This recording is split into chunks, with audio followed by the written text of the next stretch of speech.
Senhor Deus, continue abençoando a todos nós, né?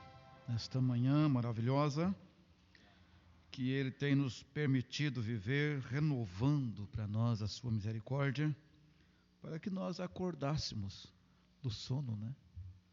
Que nós tivemos durante a noite. Tudo isso é um milagre de Deus. Você sabia que você dormir e acordar é um milagre de Deus? Veja bem, então nós estamos rodeados de milagres. Tem gente que fala assim, eu nunca vi um milagre. Olha aí. É que você nunca viu você mesmo acordar, né? Quando você vê, já está acordado. Mas é um milagre, né? Graças a Deus. E quando você acorda, já a misericórdia está renovada, de acordo com Lamentações, né? Capítulo 13. Graças a Deus, estava pensando ali no contorno do som, né? Sempre gravar aí a altura, né? Sempre sai uma altura padrão, né? Tanto na igreja como nas gravações, um dia está um pouquinho mais alto, um dia está um pouquinho mais baixo, mas envolve algumas coisas, mas se vocês gravar os botões, as posições deles, né? Sempre vai dar certo, tanto aqui dentro, né, da igreja, como lá no fundo também, que uma hora eles jogam o som de lá para cá, outra hora vai daqui para lá, né? Então precisa esse controle aí. Mas no final dá tudo certo, né? Tudo certo. Graças a Deus. Porque quando solta o fundo musical, vem de lá para cá. Quando toca, o hino vai daqui para lá para a gravação, né? E jogando para a internet. Então vamos fazer tudo mesmo assim, procurar, examinar. Eu sempre tenho dito, você sempre ouvir, né? Ouvir o som, depois pega o DVD, ouve, né? Os que mexem na filmagem, sempre é bom também pegar uma cópia para olhar, ver como que ele está posicionando as filmadoras, né? É que nem o fotógrafo, ele deve olhar as fotos que ele tira, né? Se ele ver todas as fotos que ele tira, ele vai ficar com uma vergonha quando ele ver a cabeça a imagem cortada, né? Meu Deus, onde que eu estava com a cabeça, né? De cortar a cabeça do outro na foto, né? Então é assim essas coisinhas, e a gente vai aprendendo com os erros da gente. A melhor coisa é você aprender com seus erros. Se corrigir você mesmo vendo onde você errou. Aí você se corrige naquilo. É uma coisa boa, né? Às vezes as outras pessoas nem fica sabendo, nem percebe que você errou, mas você mesmo vê que você errou e corrige, antes que outros, às vezes, até venham a perceber. Graças a Deus.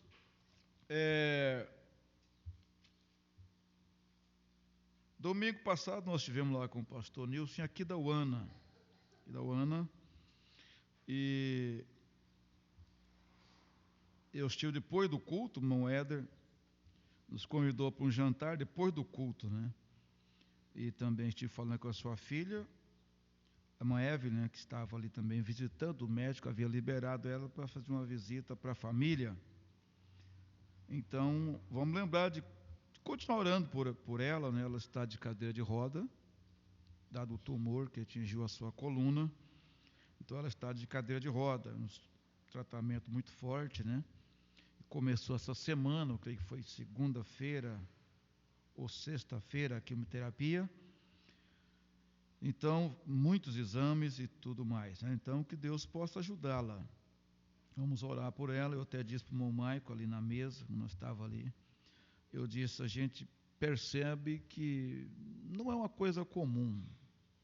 Você fica assim, parece que é uma coisa para um propósito, e que às vezes a princípio ninguém entende. Mas Deus sabe por que todas as coisas acontecem, né? Todas as coisas acontecem. Então, Deus possa ajudá-la, né? Ela se recuperar. Deus tenha misericórdia dela. Hoje nós temos o companheirismo às 16 horas. Então, mais voltado para os jovens, mas participação de todos, se quiserem vir, né? 16 horas, então, será mais aberta essa porta lateral, né? Então, vamos estudar, vamos ver o que nós temos aí pela frente, né? Quem sabe vocês deixam alguma coisa para os mais novos que está vindo. A gente estava assistindo há pouco tempo atrás, os trabalhos que nós tínhamos com a mocidade lá na igreja antiga, lá embaixo, mesmo quando nós iniciamos aqui, né?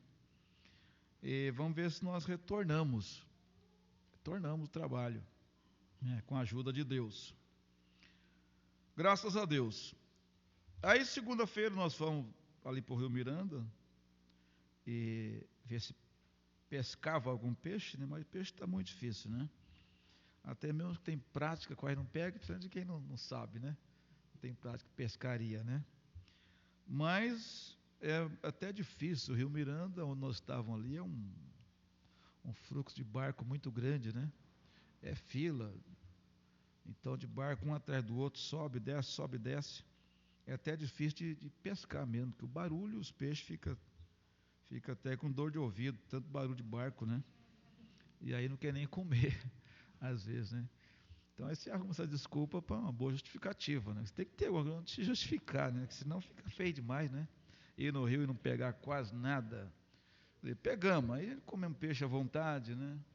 Mas para trazer mesmo, aí só foi mesmo com isca de papel. Mas, então, eu vou falar agora de manhã, porque os que vêm de manhã sempre fica para o almoço, né? Primeiro domingo do mês. Então, primeiro domingo do mês, aí eles vão fazer uma peixada aí, né? Não sei se é molho ou frito, né? Para o almoço de manhã. Se você estiver aí você come. Se você não estiver, não come. Tem jeito, né? Amém? Então, mas é aberto a todos os irmãos que quiser estar aí, sempre todos os primeiros domingos do mês. É um compromisso que nós temos, né?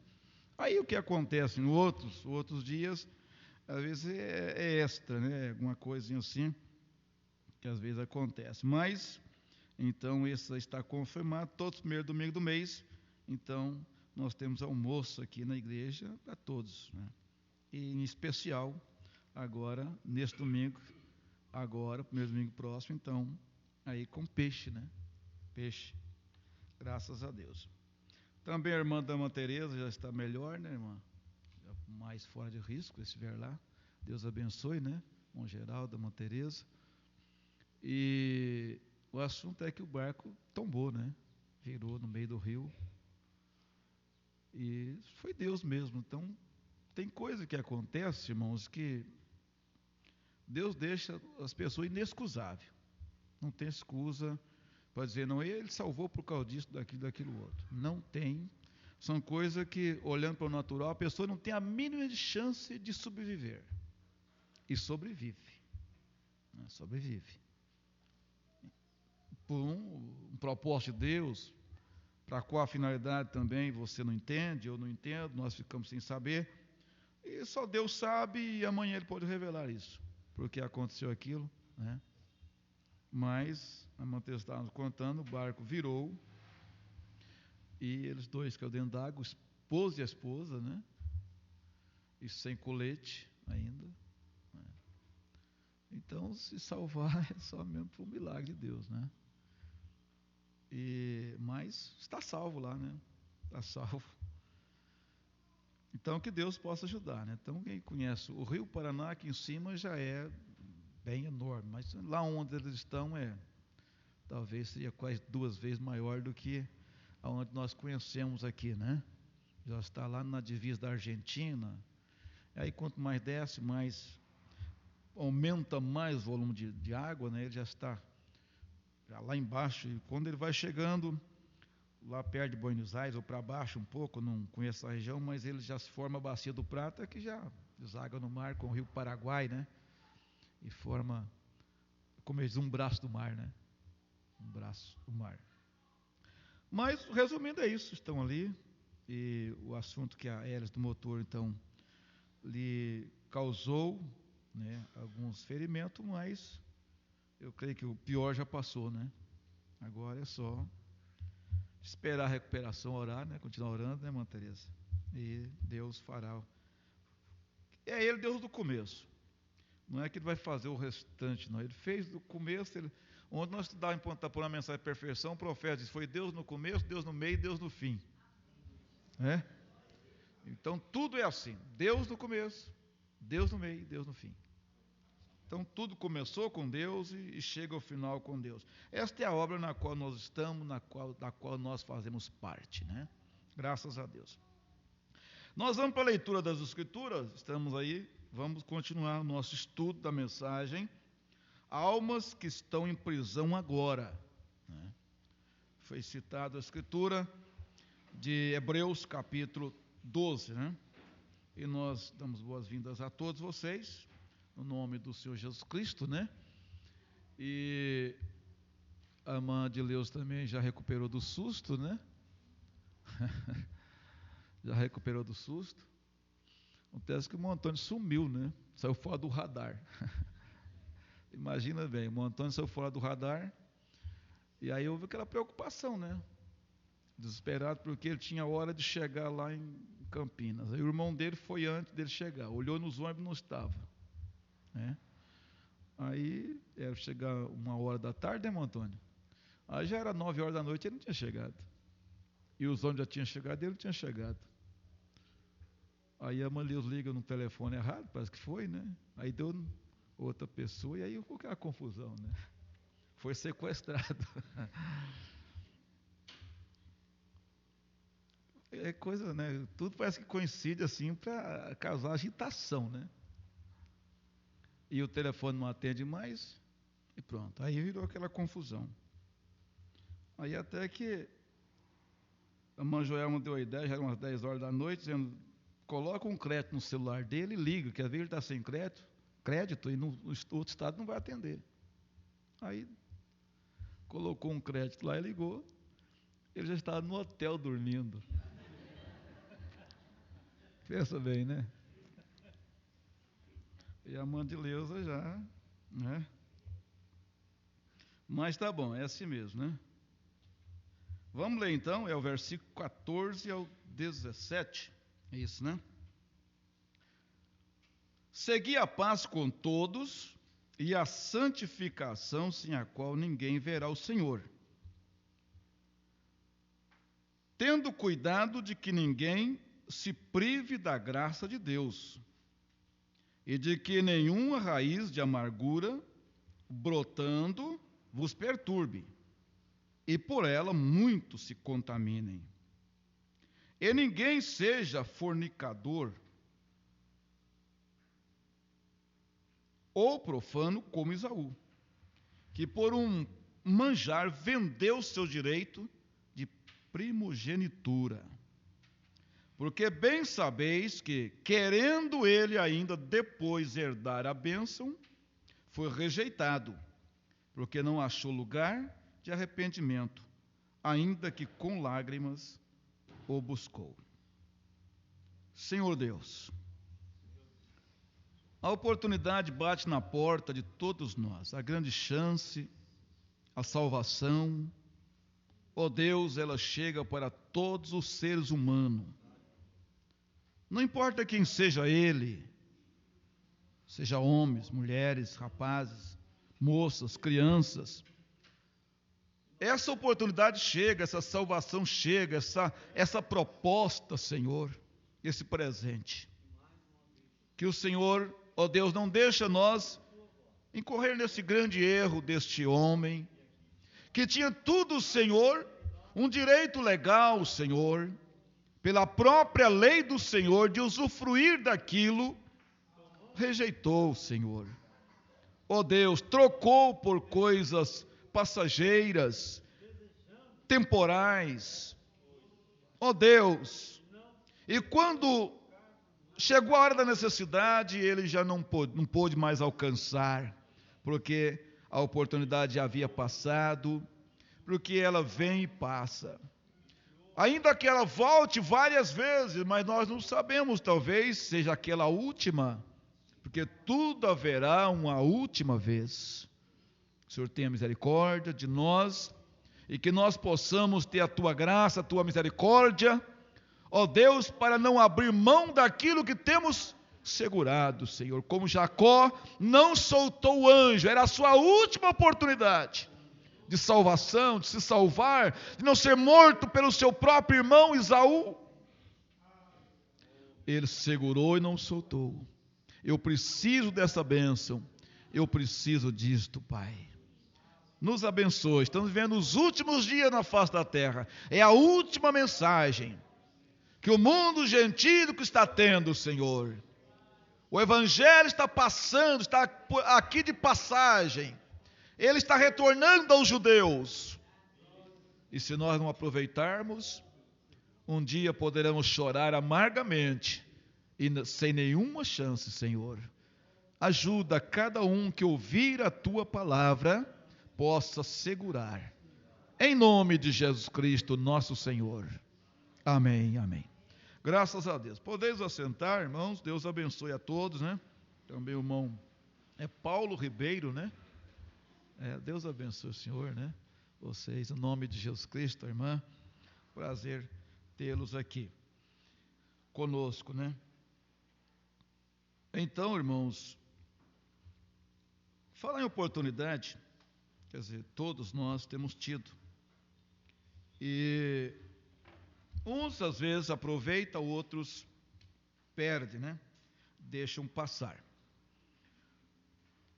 Os judeus, eles terão uma segunda chance, né? Os gentios não. Período de 2000 anos, Deus está tratando com os gentios. Quem conhece a história sabe muito bem, Deus está tratando com os gentios, através do ministério que iniciou com Paulo, né? Que foi um apóstolo e pregador exclusivamente para os gentios. Como ele me mostra isso lá em Atos capítulo 13. Quando os judeus fechou a porta, ele disse, então nós vamos para os gentios. E falando na carta a Timóteo, ele diz que ele foi constituído apóstolo, né? E pregador dos gentios, doutor, né? Para os gentios. Deus o fez isso dele desta forma, né? Ele pôde então separar a lei da graça, né? A lei da graça. Paulo teve esse ministério, essa unção para poder fazer isso, separar a lei da graça. Por isso essa carta aos Hebreus, segundo diz o profeta para esta era, foi Paulo. Não há registro, né, na história que eles possam ter uma definição exata, e foi esse.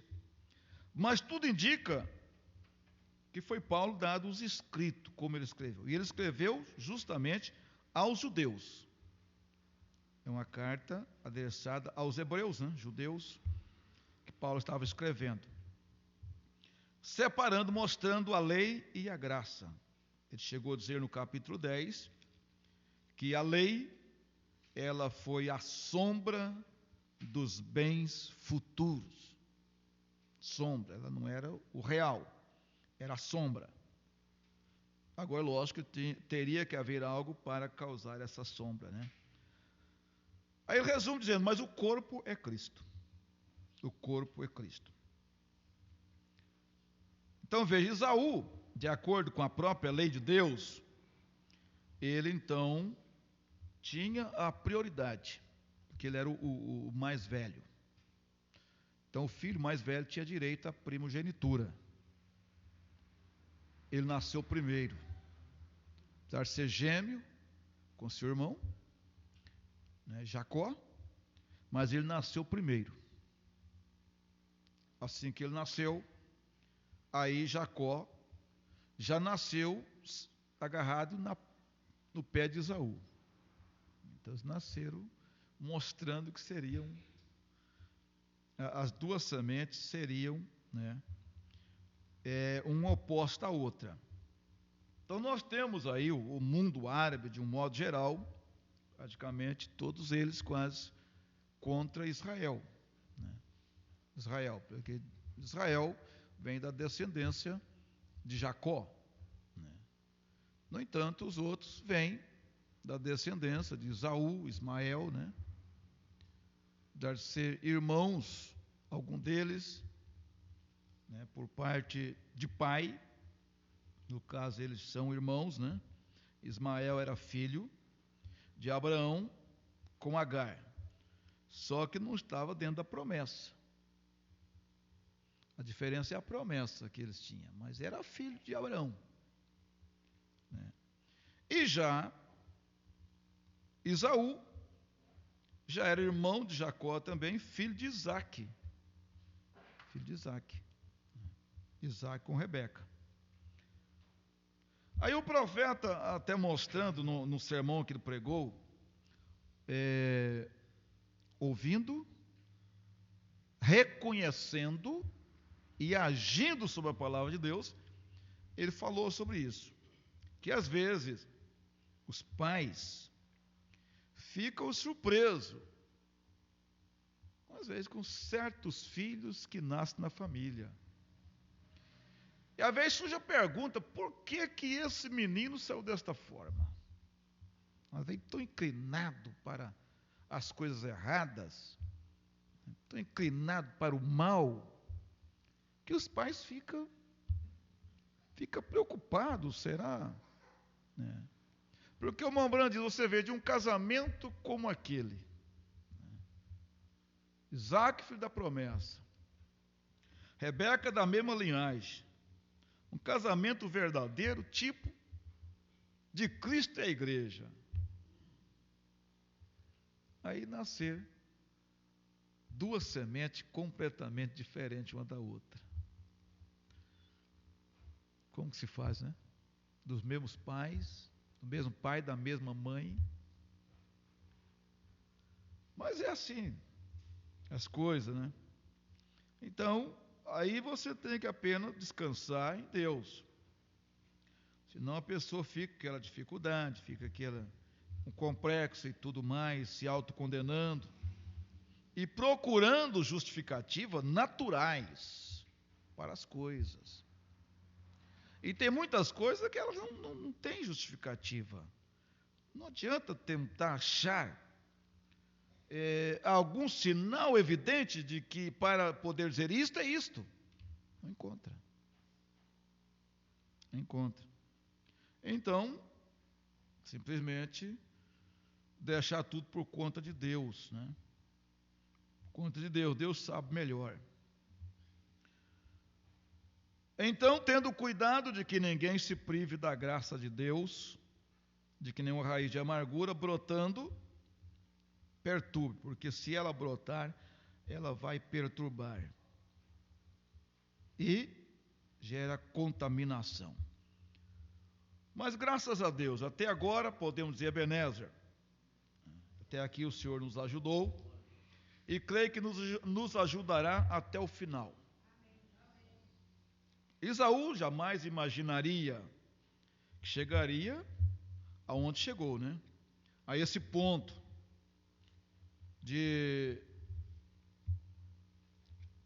perder tudo. Agora você veja bem, aquele que tem, não dando valor naquilo que lhe era original, era próprio, era legal, ele não dava valor.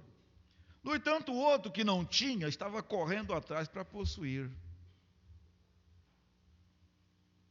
aquilo, sabendo o que aquilo significava, o que aquela bênção da primogenitura, a primogenitura significava. Então você sabe, olhando pelas Escrituras, a parábola de Jesus, então, ele tem uma parábola que realmente o Evangelho, o convite, a prioridade dos convites foi justamente para as pessoas mesmo, vamos dizer, de moral, pessoas limpas, vamos dizer, sem defeitos. Não é? Pode ver que primeiro as pessoas foram convidar, quem que eles convidou? Foi lá as pessoas lá que tinham lá os seus afazeres, muitas coisas, né? uma pessoa bem conceituada na sociedade, bem vista por todos, né? Mas o certo é que nenhuma delas tinha condição, não eram dignas, por mais que tinham aparências, ou aparência, elas não eram dignas daquilo, porque se elas fossem dignas, elas teriam estado lá. Porque o convite, você tem que saber, o que te faz digno é o convite. É o convite. Entendeu? Porque se o governador vai fazer um almoço e ele quer convidar lá um mendigo, esse convite vai fazer dele digno. Ainda quando ele chegar, todo mundo tenta barrar ele. Você é um mendigo, mas você acha que você vai entrar na festa do governador?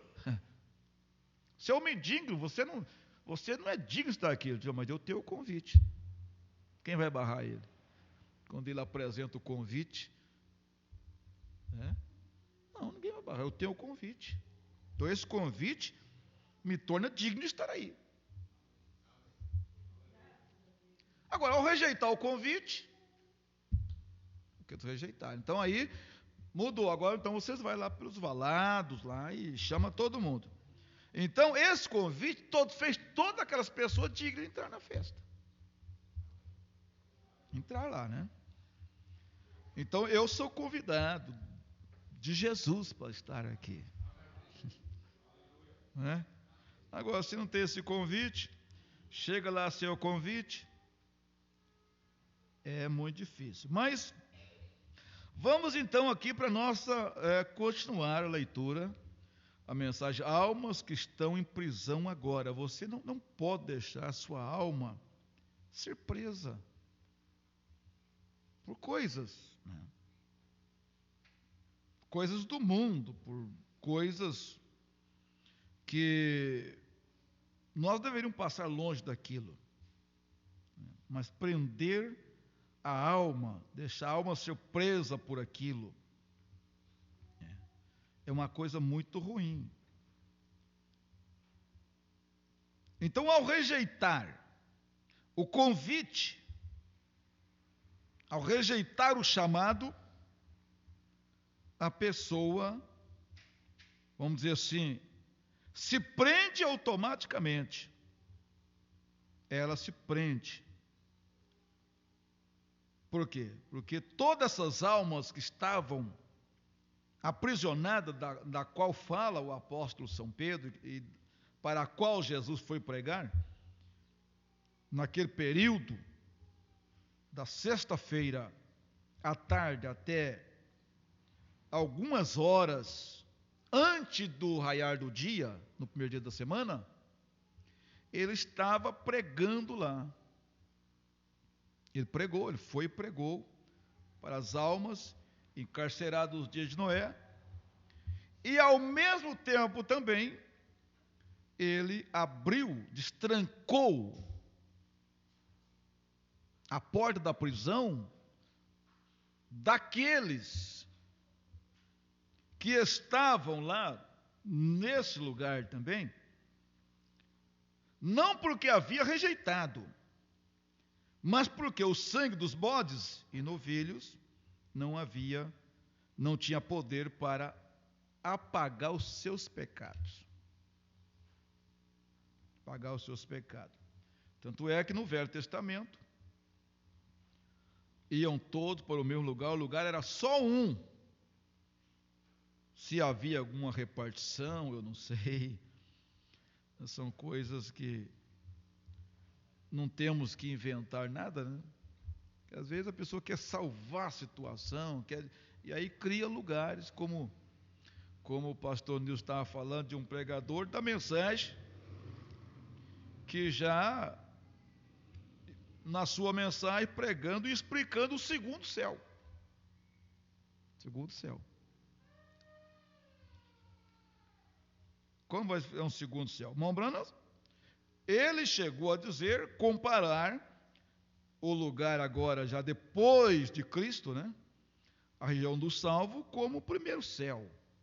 Ele chegou a comparar isso. Ele podia ser chamado de primeiro céu.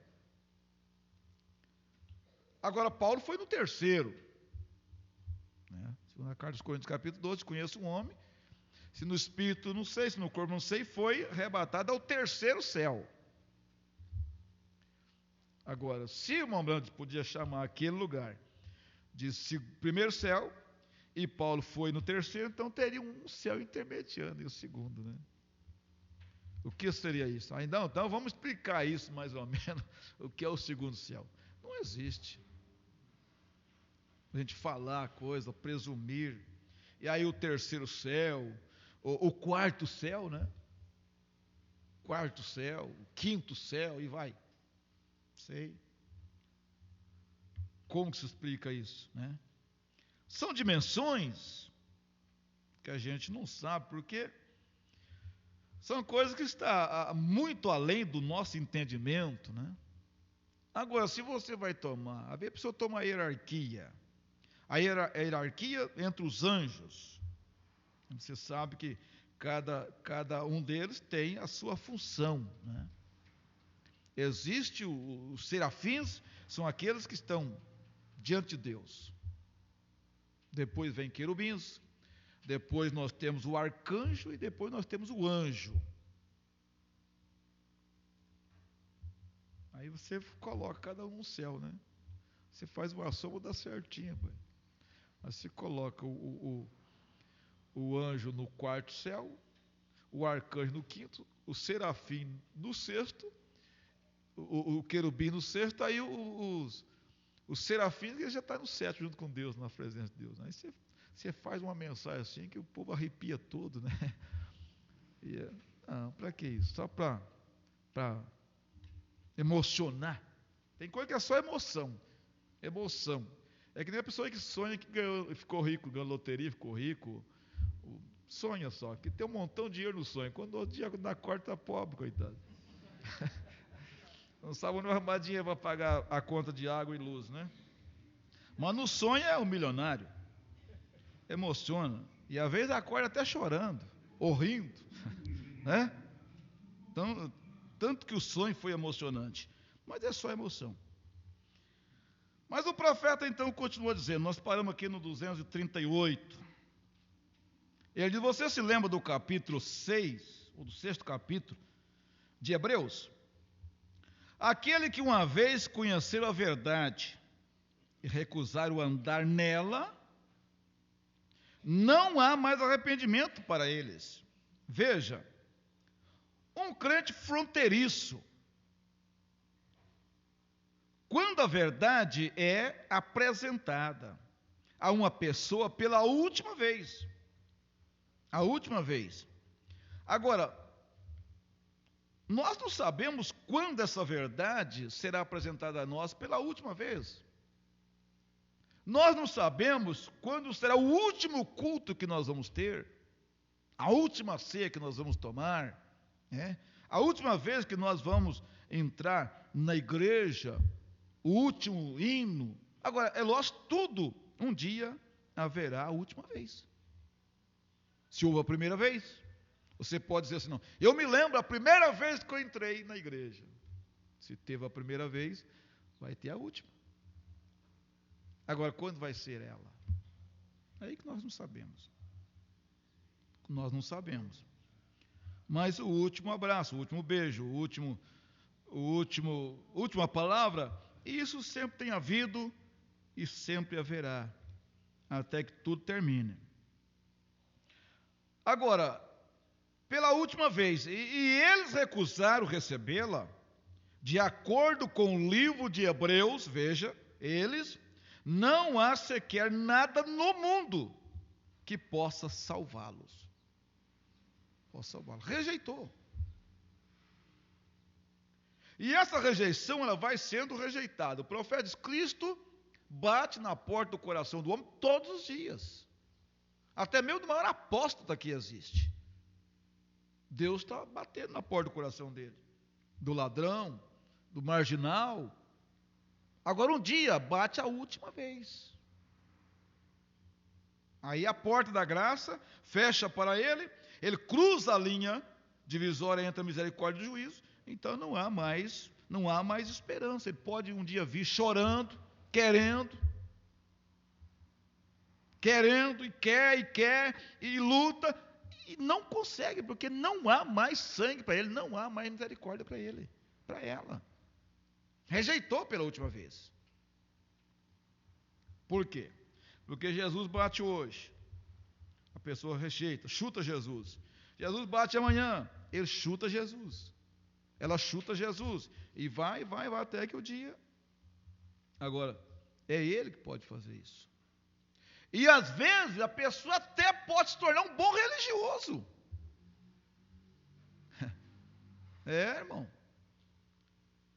Pode se tornar até um bom religioso, até ir na igreja e até cantar louvores, rejeitado, condenado.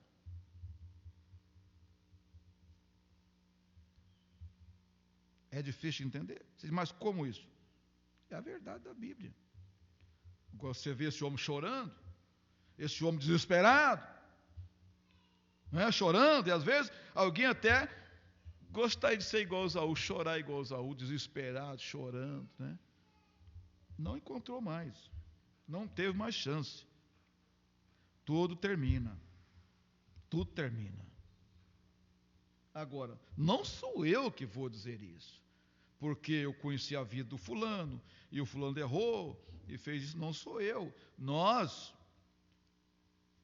sempre temos, crer, né? O profeta, eu prefiro crer. Por mais que a coisa esteja assim de uma aparência horrível, eu prefiro crer. Naquilo que o Mambrano falou na mensagem, do sermão, Deus sendo mal entendido.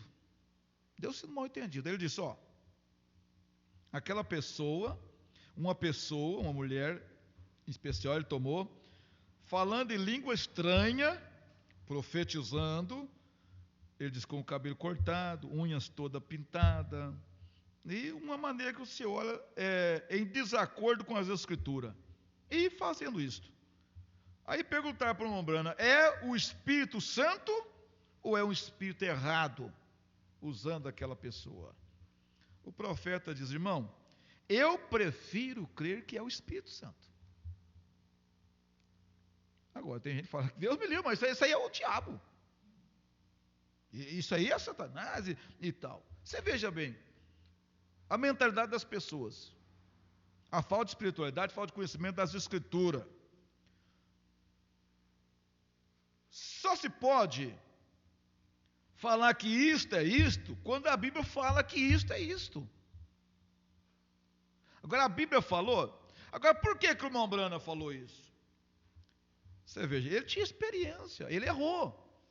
Eu falei no começo aqui, a boa coisa é você aprender com o seu erro. Agora ele errou, nesse quadro ele errou. Quando ele chegou no bar, viu aquela senhora anciã, bebendo, com 2 homens ao seu lado, a senhora dos seus 60 para lá, naquela condição tão baixa, ele condenou a mulher. Pela visão natural, era aquilo que ele pensou. Condenou a mulher e pediu até para Deus matar ela, porque seria um mau exemplo para as mais jovens. Uma mulher daquela idade, naquela condição. Seria um mau exemplo. Então, por que o senhor não mata ela? O senhor manda um raio na cabeça dela, acaba com isso, com esses maus exemplos. Deus chamou ele à parte. E mostrou para ele que o pecado dele não era mais bonito que o pecado dela. Todo pecado é feio. Mostrou para ele os pecados dele. Quando ele viu os pecados dele na visão, ele pediu misericórdia. A Deus. Deus falou assim, eu já te perdoei. Mas por que você quer condenar os outros? Será que precisaria um Deus mostrar para nós os nossos pecados? Né? Pecados. Irmão, se as pessoas vissem o pecado deles, eles não condenariam ninguém. Mas você vê tanta gente, um condenando o outro, condenando aquele outro, e, no entanto, o pecado dele, às vezes, é mais feio do que o do outro. O resultado, então o profeta, Deus falou, você já pregou para ela? Porque o problema nosso é esse, nós nunca chegou naquela pessoa, quem sabe para dar um folheto para ela, para dar uma mensagem para ela, para convidar ela para um culto. Mas condenar ela, nós condenamos. Todas as vezes que nós vemos, nós condenamos ela. Chamam ela sem vergonha, chamam ela disso, daquilo, no pensamento, na mente, né? No pensamento, condenamos. Mas às vezes nunca chegou lá e deu uma mensagem para ela, levou um CD para ela, convidou ela para o culto e falou com ela. Mas condena. Então, o irmão Brana, a Feta diz assim, aí Deus falou, você já falou? Ele falou, não, mas eu vou falar agora então. E foi lá e falou com a mulher. A mulher já tinha sido crente, ela havia caído, e todo mundo condenava ela, dizia que não tinha mais jeito para ela. Então, a partir desse momento, de que aqueles que deveriam mostrar a solução para as pessoas, a oportunidade, independente do que seja, estava condenando. Então ela disse, bom, então já que não tem mais chance para mim mesmo, eu vou me mergulhar mais e mais, vou aproveitar, porque o meu céu vai ser aqui mesmo. As pessoas chegam nessa conclusão.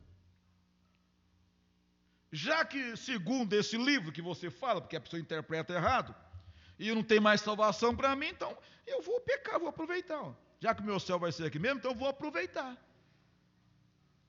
Mas quando chegou o homem de Deus, disse, não, existe sim. Chamou ela para a igreja, e ela foi no culto aquela noite, e consertou com Deus a sua vida. Então, ele aprendeu com isso. Ele aprendeu com o seu erro. Ele aprendeu. O Breno aprendeu com o seu erro.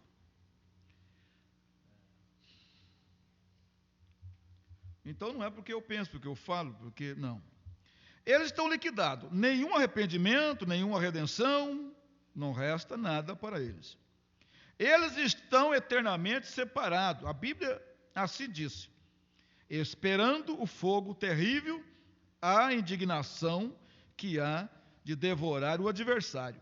E quando a verdade do Evangelho tem sido provada, completamente vindicada, então voltam-se para trás e se afastam dela. Eles estão liquidados. Isto é tudo. É terrível, mas eu tenho de dizer. Então veja bem. Lembra-se dos anjos que não guardaram o seu principado, porém foram deixados ali naquela casa de prisão em trevas, onde o mundo está andando hoje?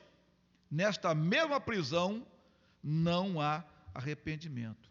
Então esses anjos caíram, diz a Bíblia, Deus encerrou nessas prisões. E o homem, a humanidade, estão andando também nesta prisão. Nesta prisão. Lembre-se, há alguns anos atrás eu disse, quando eu vim de Chicago, ou a América receberá isto este ano, ou ela não receberá de modo algum. Vejam bem. Vê para onde ela se tem ido? Sim. Então a coisa cai. A coisa vai ao extremo. Vai ao extremo. Você veja que Deus chegou a dizer para o profeta Jeremias não orar mais pela nação, pelo povo. Agora, não era o profeta Jeremias recusando orar. Nós não podemos recusar orar por quem quer que seja. Não é o homem. Agora, quando Deus chega e diz, não faz isto mais, não ore mais por este povo, porque eu não vou te ouvir, aí é com Deus, irmão. Não era mais com Jeremias. Jeremias estava orando, Jeremias estava clamando, mas Deus chega e diz, não ore mais.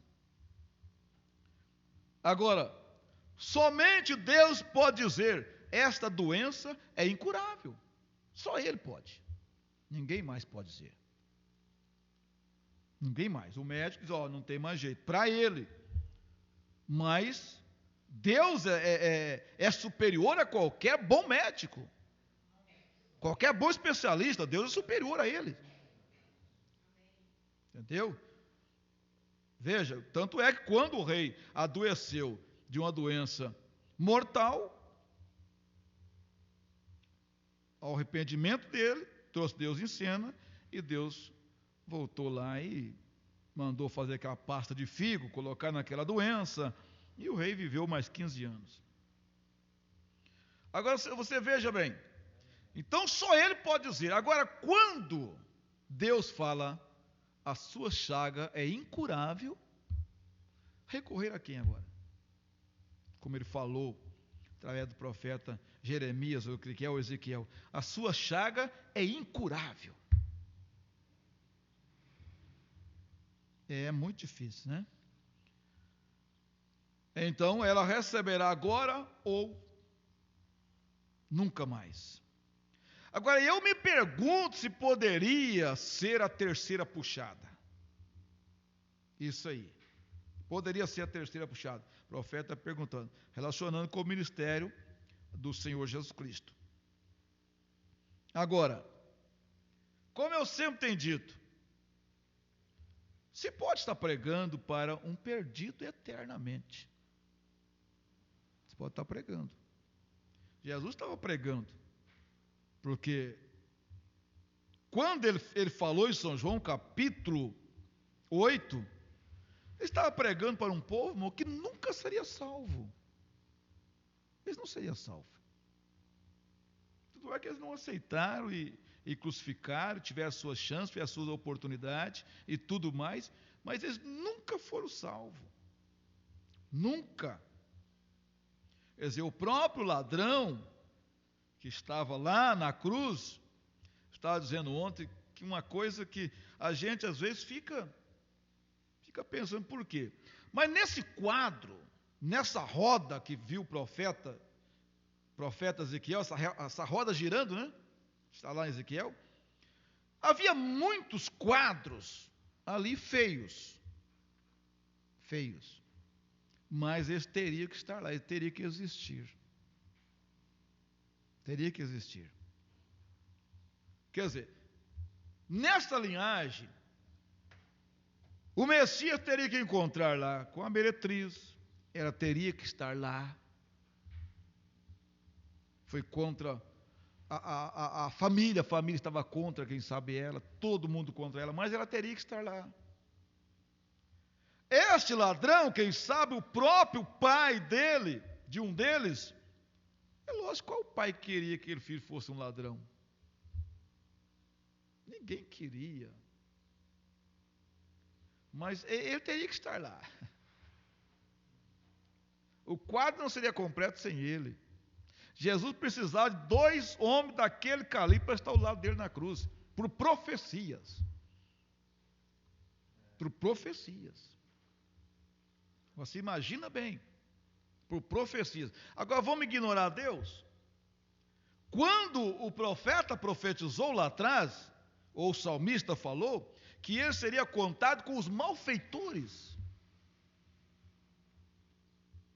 Então aqueles homens, quando aqueles moços se enveredaram para o roubo, para a vida do crime, quem sabe, e foi, até chegar bem naquela hora, lá quase nas vésperas daquilo, quem sabe, aí foi capturado. Foi preso. Né? E nem eles mesmos sabiam.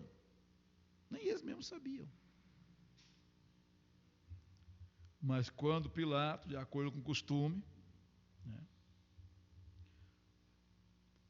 colocou os 2 lá para ser crucificado com Cristo, para cumprir a profecia, não foi nada por acaso, não. Não foi coincidência, não, de José de Arimateia, o senador, o homem rico, juntamente com Nicodemos, pegar o corpo de Jesus, levar para sepultar e sepultá-lo lá no sepulcro dele. Sepulcro novo, que José de Arimateia tinha, sepultou Jesus lá. Parece que foi coincidência, né? Ele podia ter levado ele em outro lugar. sepultado no outro lugar, mas a Bíblia diz que ele seria assim sepultado com os ricos, né? Então ele foi lá, era profecia. Então tudo foi profecias na vida daqueles. E as pessoas não entendem. Não entendem. Quantas pessoas tropeçou com Oséias? Tropeçou. Então Deus mandou Oséias ir casar com uma mulher prostituta. Eu não entendo essas coisas na Bíblia. Agora, Deus falou para Oséias, Oséias vai lá e casa com aquela mulher. Esse homem não é profeta, muito falou, por certo. A gente parece que pode ver, porque o povo daquele dia é igual ao nosso de hoje, não seria diferente. Esse povo, quem sabe, meu Deus, sabe o que aconteceu com o profeta Oséias? Casou com... Será que não tinha tantas moças boas aí para casar? É? E as conversinhas, e os xixi dali, os fuxiquinhos daqui, conversinha, titi, né?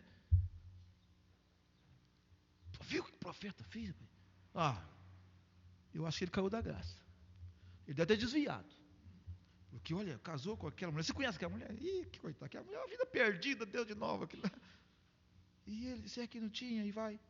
Mas é Deus que mandou ele fazer aquilo. Para representar eles mesmo, os que estavam falando mal. Os que estavam falando do próprio profeta estavam sendo representados naquele ato. É o que eles eram, adúlteros, fornicários, sendo representados pelo casamento do profeta. Deus mandou o profeta casar com a meretriz para representar eles, a prostituição deles, com outros deuses pagãos que eles adoravam. E eles achando uma coisa assombrosa, né? Assombrosa aquilo que aconteceu. E aquilo era para representar eles. Quando o profeta Isaías saiu profetizando nu na rua, Deus mandou. Isaías tira a roupa e sai profetizando nu na rua. Meu Deus! Será que a polícia não vai prender aquele homem? Olha a condição daquele homem na rua. Ainda fala que é crente, deve estar doido, deve estar demente, está louco. Porque naquela condição, ainda pregando, falando ainda. Mas estava representando a nudez do povo. A gente, né? É só Deus mesmo. Por isso que a melhor coisa, a gente é ficar atrás da palavra, é ficar quietinho, né? Irmão, a gente fechar a boca, viu uma coisa, de meu Deus, o Senhor tem misericórdia. Pronto. Só isso, pede misericórdia, fica quietinho, não fala nada, porque você evita de se comprometer, né? Nós evitamos. Agora, veja que coisa maravilhosa. Profeta dizendo assim, agora eu me pergunto, se poderia ser a terceira puxada. Ó Deus, que isso esteja longe de mim. É para isso que é a terceira puxada. Poderia ser isto? Ó que coisa. Pense nisto, amigos. Pense nisto. Eu não gosto de pensar. Jesus disse, esse é o tipo de hipocrisia. Se você deseja anotar isto, Mateus 23, 7. Eu tenho aqui, leia isto.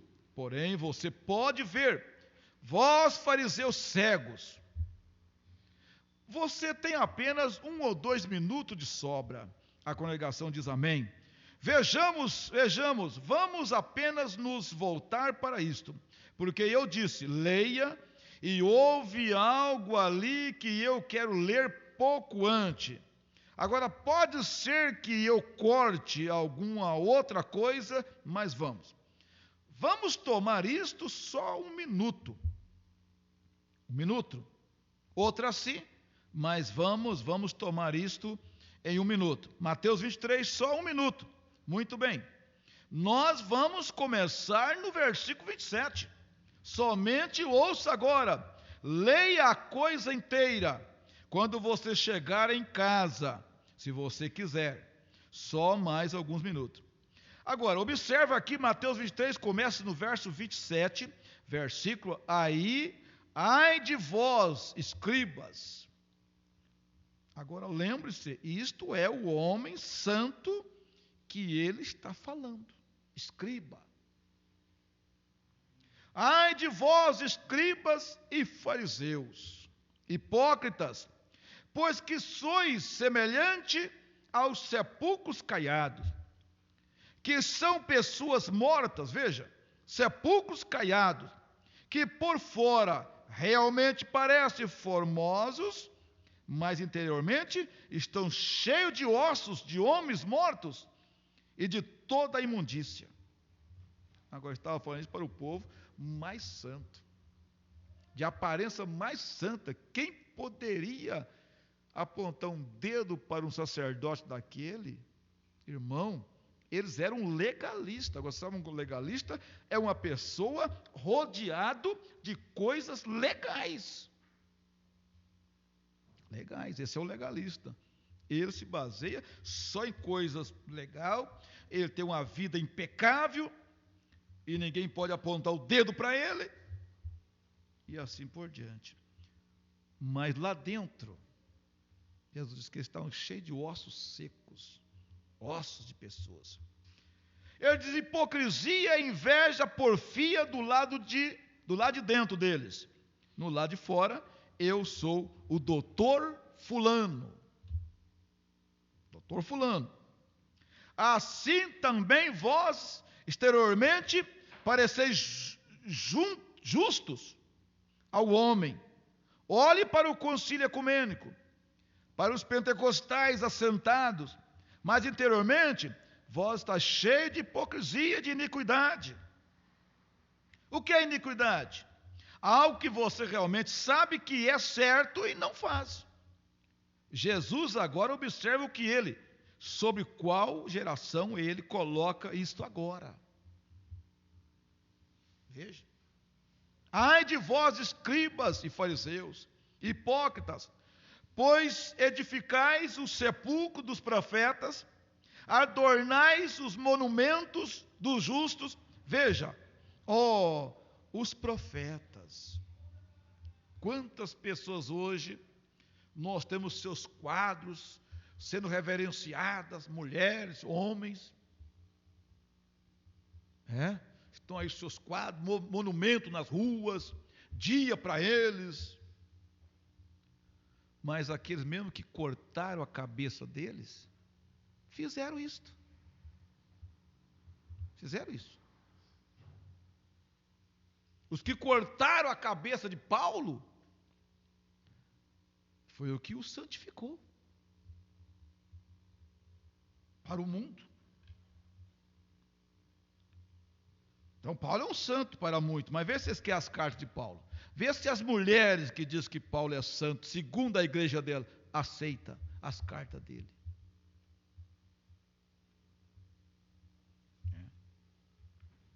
Vê se aceita. Então eles mesmos fizeram aquilo, depois eles mesmos fizeram lá. Então quantas mulheres estão aí hoje? São santas, mas eles mesmos foram a que queimaram, como Joana d'Arc, e outros mais, queimaram nas fogueiras, e depois vamos santificar ela. Então elas estão aí como santas hoje, mas é para tampar a condenação da mente? Para que fizeram? É dizer, se existíssemos naquele tempo de nossos pais, nunca nos associaríamos com eles para derramar o sangue dos profetas. Se nós vivêssemos lá, se vivêssemos lá, então nós estaríamos contra, nós não daríamos nosso apoio. Tem tanta gente dizendo: se eu estivesse lá nos dias de Estevão, eu estaria ao lado de Estevão, eu não estaria com o Saulo de Tarso lá dando voto contra eles. Mas hoje eles dão o voto contra o evangelho de Paulo. Eles dão o voto contra o próprio batismo que Paulo usou, e assim de Pedro, e assim por diante. Se eu vivesse nos dias de Noé, eu estaria ao lado de Noé, eu estaria lá pregando com Noé. Será que estaria mesmo? O profeta diz: o lado que você estaria lá é o lado que está hoje, porque a coisa continua igual. Existem os dois lados hoje. Mas eles falavam assim: se nós vivêssemos lá nos dias do nosso pai, você acha que nós íamos serrar o profeta de Deus com a serra aos pedacinhos, como cortando carne? Você acha que nós íamos fazer isso? Nós não faríamos de maneira nenhuma. Se nós vivemos lá nos dias do profeta Isaías, porque Isaías foi um profeta e foi cerrado vivo. Cerrado. Veja lá que Paulo fala lá, né? Uns cerrados, outros lá na galeria dos heróis da fé, lá de Hebreus 11. Isaías foi um. E todos os profetas, apóstolos, com exceção de João, né, do Apocalipse, foram assim. Uns foi para o paredão, outro foi lixado na rua, arrastado na rua, outro foi com frecha, outro perdeu a cabeça. A história não nega. Agora, esses que fizeram, então aí vamos colocar agora aqui, né? Vejam bem, nós teremos crido na palavra do Senhor, se nós tivéssemos vivido lá no passado, observe, assim vós mesmo testificais que sois filhos dos que mataram os profetas. Veja, enchei vós, pois, a medida de vossos pais. É exatamente isso que está ocorrendo. Agora observe o que ele diz: serpente, raça de víbora, como escapareis da condenação do inferno? Como vocês vão escapar? Por quê? Porque você vai vendo, eles dizem assim, Jesus disse que eles ficavam na porta do céu. Na porta do céu. Eles não entravam e nem deixavam aqueles que queriam entrarem. E não é diferente hoje. Não entra para dentro. Não aceita a verdade. Não aceita a mensagem como ela é. O evangelho como ele é. E ainda se torna tropeço para os outros, empecilho. Procurando desviar as pessoas da verdade. Para manter o seu nível de vida, o seu comércio religioso. Por quê? Não, tem que pregar isso aqui, porque é isso que dá dinheiro. E o pastor tem que formar os filhos na faculdade, para ser o doutor fulano de tal. Tem que sustentar tudo. Então tem que falar aquilo. Porque aquilo é que vai manter o povo. Então não podemos deixar eles. Você sabe que eles dizem assim, política e religião não dá certo. Mas a religião e a política estão bem paralelo hoje. Paralelo. Você acha que o governo está interessado que certas informações cheguem ao povo? Não. O governo não está interessado nisso. Você pode ver, tanto é que as propagandas para vender certos produtos, em letras enormes, estão lá os letreiros grandes, que até quase que o cego que não enxerga agora dá para ler, tão grande que é a letra. Mas o que é prejudicial, veja lá que ele põe uma letrinha que a pessoa precisa de uma lente de aumento para ler aquela letrinha. Ele não está interessado em que o povo alcance a informação correta das coisas. Por quê? Porque fica mais fácil não conhecer, não expor aí. Porque tem recurso. Porque não coloca todas essas fichas sujas da política, escancara a porta deles aí, joga aí em todas as páginas da internet para o mundo todo ficar sabendo quem são eles. Para mostrar para o povo. Quem são esses mentirosos, esses vermes da sociedade. Câncer da sociedade. Tem muitos que são isso. Se é pouco ainda, se desse tais nome para eles.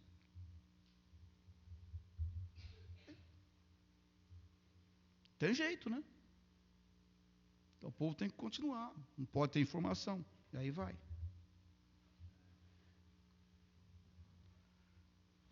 Esse mundo não tem como gostar de um profeta, irmãos. E se Jesus viesse hoje, você acha que Jesus... ele seria crucificado nas nossas ruas. Se Jesus viesse aqui em Dourado, o povo douradense crucificaria ele. Crucificaria. Mas é o mundo. Você acha que eles gostam da verdade? Não gostam. Vejam bem, como vocês podem, já vou terminar. Como vocês podem fazer isso? Agora, ele está falando com ministros. Veja, isso mesmo. Homem santo. como você pode levantar e saber que a Bíblia prediz isto para aquelas pessoas, não fazer isto, e você pode se levantar e se comprometer por alguns dólares miseráveis? Veja, repugnante, por isso, por popularidade, e alguém lhe bater nas costas e lhe chamar de doutor, como você pode dizer que ama aquelas pessoas? Que o sinal, às vezes, do amor é dizer: você está errado nisso, isso aí não está certo. Eu estou pregando em fitas também, está vendo? Como você pode dizer que ama aquelas pessoas e deixar uma coisa como essa acontecer? Estão vendo? Vocês fariseus, vocês cegos, vocês serpente, vocês geração de víbora, como vocês vão escapar da condenação do inferno? Como pode um homem hoje, que sabe que estas coisas estão erradas, e se levantar ali para segurar a congregação dele, para fazer a denominação dele crescer, e falhar em dizer às mulheres e homens: como você vai escapar da ira do inferno? Quando ela for feita para você, como você vai fazer? Está vendo? Ouça aqui o que vai ser. Portanto, versículo 34.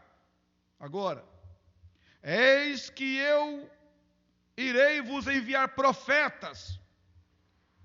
Jesus falando em Mateus 23. João Batista já tinha se ido.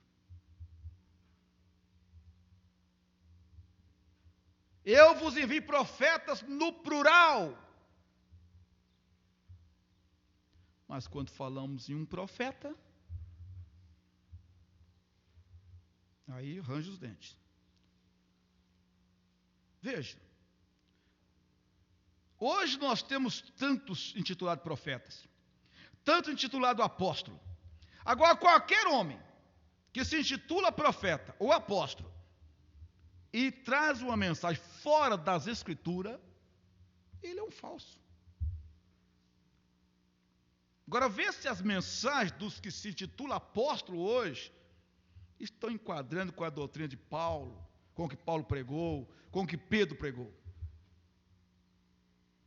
É a condição do mundo. Porque se Paulo, irmão, eu tenho pregado no rádio, isso tem falado no rádio abertamente, se Paulo pregou a mensagem, o evangelho de Paulo tinha a ver com roupa das mulheres, o evangelho de Paulo tinha a ver com os cabelos das mulheres e dos homens, o evangelho de Paulo tinha a ver com o casamento, o evangelho de Paulo tinha a ver com criação de filhos, com tratamento com o patrão e com o empregado. O evangelho de Paulo tinha a ver com tudo. Ele mandou os filhos respeitar os pais, ele mandou os pais não irritar os filhos. Quer dizer, o evangelho dele tinha tudo isso aí. Agora, aquele homem disse para o profeta, irmão Branham: eu não prego um evangelho baseado em roupa.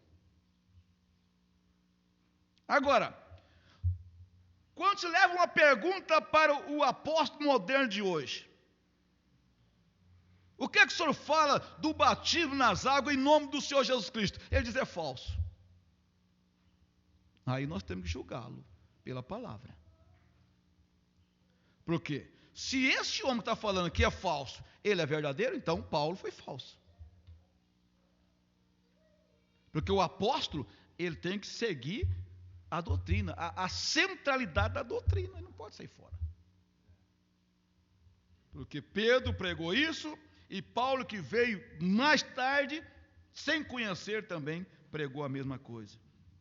Então, se o evangelho de Paulo mandou que a mulher se ataviasse com pudor e modéstia, não cortasse seus cabelos, porque o cabelo foi dado em lugar de véu, se o evangelho de Paulo falou isso, qualquer apóstolo levantado por Deus hoje teria que falar a mesma coisa, não pode falar diferente.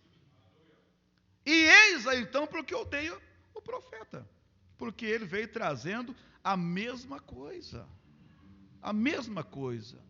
Então ele vem restaurar isso. Por quê? Porque o batismo em nome do Senhor Jesus Cristo começou aonde? Em Jerusalém. Descido o Espírito Santo. Só que este evangelho, esse batismo, ele foi barrado. Você sabe que logo aí, 300 e poucos anos, ele já cortou ele lá no concílio ecumênico em Niceia, 325 anos depois de Cristo. Até ali, a coisa veio. Batismo em nome de Jesus Cristo foi realizado até em Roma. Há registro na história. Quando o evangelho chegou em Roma.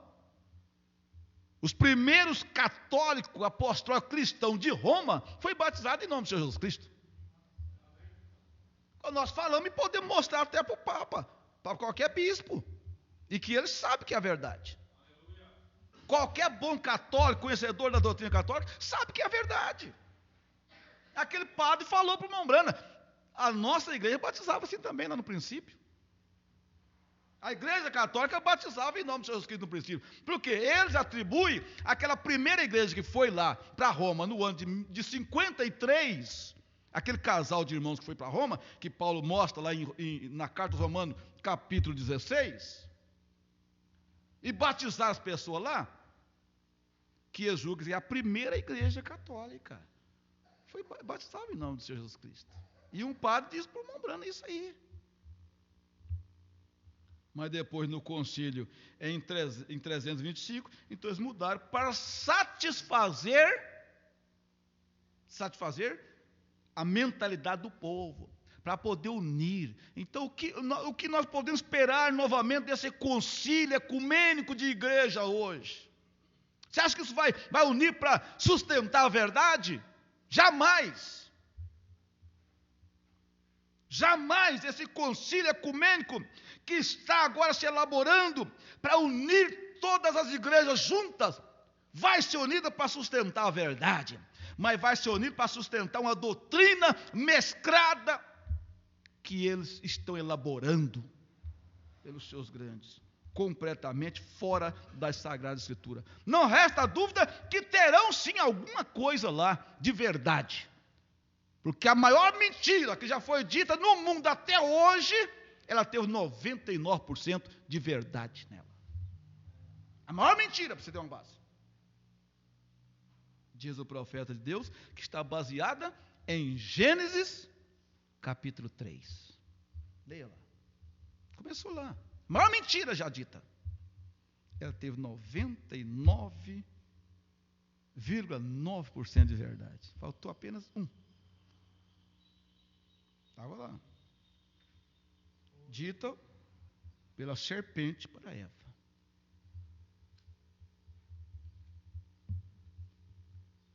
Mas que Deus tenha misericórdia de nós. O que isso vai custar? Não sei. É lógico que para profeta diz a besta, o ministério da besta na terra, a igreja noiva não alcança isso, né? Ela sai antes do ministério da besta. Então a noiva eleita de Cristo não alcança na terra o ministério da besta. Sabe disso, né? O profeta disse, nós, vamos dizer assim, quando a noiva subir, Satanás desce. Ele está acusando dia e noite diante de Deus. Ele tem os seus súditos do seu reino por aí, são espíritos, né? Anjos caídos, que eles são demônios, eles estão espalhados por todos os cantos da terra, que tem também a sua hierarquia também, no mundo espiritual tem a sua hierarquia, né, como nós encontramos no livro de Daniel, que inclusive tinha um lá que ele é um príncipe, então, ele tinha os seus comandos, ele é o príncipe do rei da Pérsia, era um espírito, um demônio que tentou barrar o arcanjo Gabriel, que trazia a resposta para Daniel, da oração de Daniel lá no reino da Babilônia. E aquele príncipe, como diz Paulo na carta aos Efésios, que ele é o príncipe da potestade do ar, então ele tentou barrar, aí precisou do arcanjo Miguel para vir e ajudá-lo. Porque o Mombrand diz que Deus tem anjos que são anjos de guerra. Eles são especialistas em guerra. E tem anjos que são mensageiros. Mensageiros. Eles levam a mensagem. No caso de Gabriel, nós temos pela Bíblia que ele é um anjo mensageiro. Ele só levou mensagem para Daniel, levou mensagem para Zacarias, levou mensagem para Maria. Um anjo mensageiro. Mas existe aqueles que são de guerras. Né? De guerra. Lá no livro de Isaías você encontra que um anjo sozinho passou no arraial do rei Sanaqueribe, né? Sanaqueribe. O que é Isaías 37, por aí assim? E ele matou numa noite 189 mil soldados, numa noite só. Leia lá depois. O que é Isaías 37, por assim? Um anjo sozinho. Esse é bom de guerra mesmo, né, irmão? É melhor ter ele do nosso lado que ter contra nós, né? Hã? O que vocês acham? Já pensou um anjo desse? Ah, não, eu prefiro ser amigo dele do que ser inimigo, porque... Então, é assim mesmo. Mas deixa eu encerrar aqui, só para nós fecharmos aqui. Meu Deus. Ouça aqui. O que vai ser? Portanto, versículo 34. Eis que eu vos envio profetas. Então, para aqueles que dizem assim, não, profeta foi só até João. Jesus cumpriu o que ele falou ou não cumpriu? Então nós temos que ter a resposta. Se não veio ainda, vai ter que vir. Vai ter que vir. Profetas. Mas nós sabemos. Aí a Bíblia diz lá em Atos capítulo 11, né? Também Atos capítulo 13. E havia profetas em Antioquia, né? A saber, Ágabo e outros lá, né? E aí Deus tem enviado homens com mensagem, e agora, nesta era final, Deus nos enviando um profeta para restaurar esse batismo. Ele foi parado lá, irmão. Ele foi barrado, eu gosto muito disso. Eles barraram esse batismo lá. Ultramar. Lá na Palestina. Abafou tudo. Mas agora, em 1930 e tantos, né? Foi quando o irmão Branham viu, lendo as Escrituras, veio de uma família que não conhecia nada de Deus, quando começou a ler as Escrituras, logo ele viu na Bíblia Sagrada, Pedro dizendo, arrependei-vos, e cada um de vós seja batizado em nome de Jesus Cristo, para perdão dos seus pecados. Ele disse, aqui é a verdade.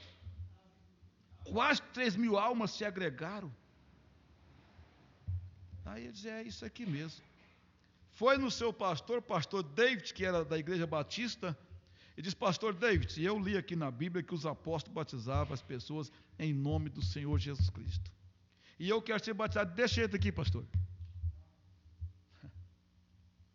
O pastor David falou, tudo bem, Billy. Vamos então fazer. Foi para as águas e batizou o irmão Branham. Se ele foi batizado, é assunto dele. Mas pelo menos isso aí vai ter a favor dele, né? De ter feito isso aí, essa boa ação. Aí ele batizou o profeta. E a partir daí, então, ele começou a pregar isso.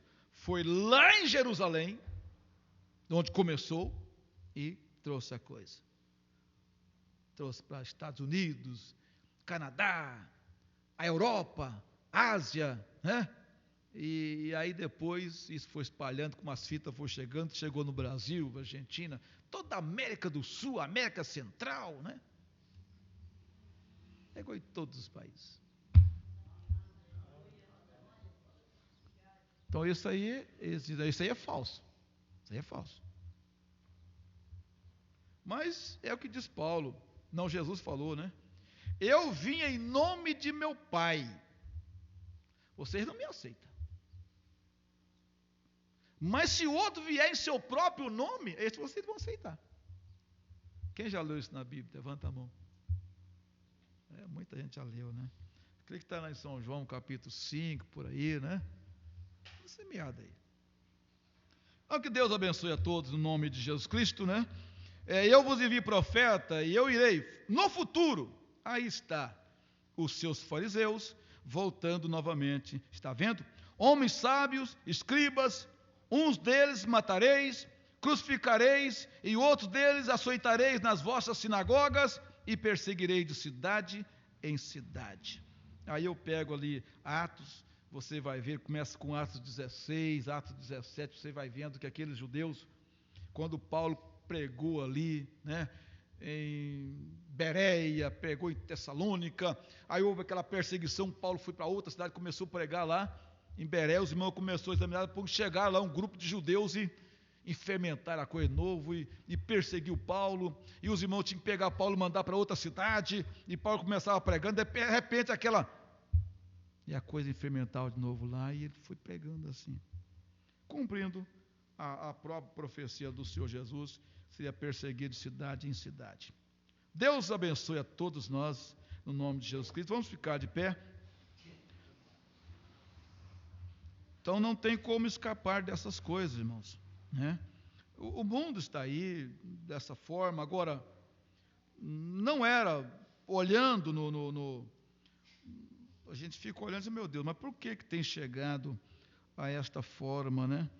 Mas é a Escritura, né? É a Bíblia desta forma aí. Teria que ser assim. Então não tem como a gente mudar nada. Gostaria de ser diferente? Mas é as Escrituras, você não tem como ler as Escrituras sem, às vezes, ferir sentimento, sem magoar alguém. Não tem como pregar a palavra sem magoar. Jesus, ele não teve como ele falar isso sem magoar as pessoas. Elas ficaram magoadas, por quê? Porque ele falava a verdade para elas. E ele foi abandonado, ele foi crucificado. Por que ele foi crucificado? Por causa da verdade. Falar, mostrar a verdade. Então, essa é a verdade hoje. Agora, cabe-nos aceitar ela, estar disposto a pagar o preço, a ser abandonado, né? Mas se tornar, fazer parte desse grupo dos rejeitados pelo mundo, né? Como foi todos os crentes nas eras passadas. Hoje não vai ser diferente. Vai ser diferente. O Senhor disse no rádio esses dias, você pode ver que o batismo, ele causa uma divisão muito grande. As pessoas hoje, se eu sair de qualquer uma igreja e ir para outra, a pessoa não tem dificuldade de saudar a outra. Ela pode ir da Batista para a Assembleia, da Assembleia para Deus e Amor, a Deus é Amor para outra. E não, eles continuam dando paz do Senhor, a mesma coisa. Faz diferença nenhuma. Chamando de irmão, né? Mas quando eles ficam sabendo que você foi batizado em nome do Senhor Jesus Cristo, ele nem te sauda mais. Se eles te dão a paz do Senhor, ele vai te dar bom dia. Ué. Por quê? Por que é tão mal assistir o nome de Jesus? Que se a pessoa receber, invoca esse nome na vida dele no batismo, vira inimigo, não pode nem saudar mais. Mas Deus sabe por quê, né? Vamos orar então. Senhor Jesus, eu peço misericórdia ao Senhor, porque esse é o caminho estreito, Senhor, não há para onde fugirmos. E que o Senhor venha ter misericórdia de nós, ó Pai. Nós estamos em uma mensagem profética, a mensagem dos últimos dias. É o Elias de Malaquias capítulo 4, de Apocalipse 17, 11, ou seja, Mateus 17, 11, Apocalipse 10, versículo 7, o anjo que viria para restaurar todo o segredo de Deus quando ele começasse a tocar a sua trombeta. Senhor, tenha misericórdia, Senhor. Levante homens para pregar essa verdade. Ó Deus, que não ame nem sequer a sua própria vida, porque uma pessoa como Paulo, como ele pregou, ele não amava nem a sua vida, Senhor. Ele amava muito mais a verdade do Evangelho que a sua própria vida. Por isso ele foi espancado por causa dessa verdade. Por isso ele foi açoitado por causa dessa verdade. Por isso ele foi preso, espancado. Tiver que descer uma certa vez dentro de um cesto pela muralha ali de Damasco, Senhor. Porque o rei de Damasco pôs guarda 24 horas na porta da cidade para apanhar Paulo, como se Paulo fosse um marginal, Senhor, um criminoso. Oh, Senhor Deus, e outros foram procurados em todos os lugares. Era tido como o profeta Elias, como perturbador da sociedade. E não existe uma mensagem que perturba mais o mundo hoje do que a mensagem do profeta Elias para esta era. Mas Elias foi tido como perturbador. Oh Deus, quantos marginais havia lá em Israel, quantos criminosos, assassinos havia lá, mas a procura era voltada para o profeta Elias, que era tido como perturbador de Israel. Que o Senhor tenha misericórdia de nós, que o Senhor abençoe o teu povo, dando um bom dia hoje, e nos traga aqui à tarde para o culto da noite, onde nós queremos te louvar, te engrandecer, ó Deus, dar toda a honra e toda a glória devida ao teu santo nome, em nome de Jesus Cristo. Aleluia, graças a Deus. Irmão, Deus nos abençoe, né? Não esqueça que nosso programa ainda está sendo apresentado, por causa do horário político, a 10 para meio-dia, né, na Rádio Caiuás, ondas médias 770. Então, assim, terminou o horário político, né? Quando acabar aí o horário, né, gratuito da propaganda eleitoral, então nós voltamos para as 11 horas da manhã, né? Mas até lá nós vamos nesse horário, 10 para meio-dia. Amém? Então que Deus nos abençoe, nos dê um bom dia, um bom almoço, e à tarde nós estaremos aqui às 16 horas hoje, né? 16 horas, aí com a mocidade e com todos que chegarem aí, nós vamos estar conversando aí, né? E aí às 18 horas, culto oficial com toda a igreja. Abençoe o seu irmão, a sua irmã, né? E nós voltaremos à tarde. Amém. Graças a Deus. Pela internet, se alguém nos acompanhou, Deus abençoe.